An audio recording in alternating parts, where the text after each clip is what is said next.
ಎರಡನೇ ಹಂತದಲ್ಲಿ ಏನು ಸಚಿವ ಮತ್ತೆ ಪ್ರಮಾಣ ವಚನ ಪ್ರಾರಂಭ ಮಾಡ್ತಾರೆ ಅಂತ ಒಂದು ಇದರಲ್ಲಿ ಕೂಡ ನಮ್ಮ ನಾಯಕರಾದಂಥ NH ಗೋಸ್ಕರ ಸಾಹೇಬರು ಕೂಡ ಸಚಿವ ಸ್ಥಾನ ಕೊಡಬೇಕು ಆಗತ್ತೆ. ಈಗಾಗಲೇ ಅನೇಕ ಹಿಂದುಳಿದ ಜಾತಿಗಳಿರ್ಬೋದು, ಬೇರೆ ಜಾತಿಗಳಿರ್ಬೋದು, ಎಲ್ಲ ಜಾತಿ ಧರ್ಮದವರಲ್ಲಿ ಕೂಡ ಅವರು ಒಂದು ಉತ್ತಮವಾದಂಥ ಧನ್ಯವ ಹೊಂದಿದ್ದಾರೆ. ಪಕ್ಷದಲ್ಲಿ ಕೂಡ ಅನೇಕ ಅನುಭವ ಹೊಂದಿದ್ದಾರೆ.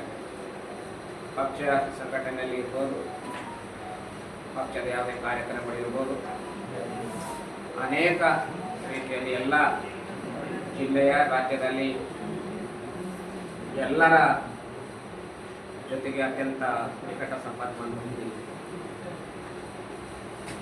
ಅವರು ಬಹಳಷ್ಟು ಪ್ರಭಾವಿ ನಾಯಕರಾಗಿದ್ದಾರೆ. ಅವರ ಕಡೆಯಿಂದ ಈ ರಾಯಚೂರು ಜಿಲ್ಲೆಗೆ ಹೆಚ್ಚಿನ ಅಭಿವೃದ್ಧಿಗಾಗಿ ಅವ್ರಿಗೊಂದು ಅಧಿಕಾರ ಸಿಗಬೇಕು ಹಾಗೆ ಅಂತೇಳಿ ಎಲ್ಲರ ಅಪೇಕ್ಷೆ ಇದೆ.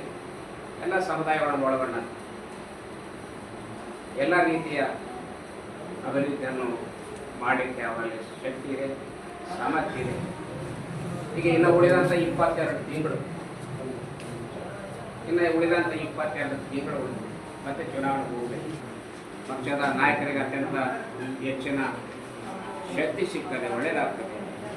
ಹಾಗಂತೇಳಿ ಎಲ್ಲ ಸಮುದಾಯಗಳು ಕೂಡ ಅತ್ಯಂತ ಅಭಿಮಾನದಿಂದ, ಪ್ರೀತಿಯಿಂದ ಅವರು ಸಚಿವ ಸ್ಥಾನ ಸಿಗಬೇಕು ಹೇಳ್ತಾ ಇದ್ದಾರೆ. ಆ ಒಂದು ಹಿನ್ನೆಲೆಯಲ್ಲಿ ನಮ್ಮ ಒಕ್ಕೂಟ ನಾವು ಕೂಡ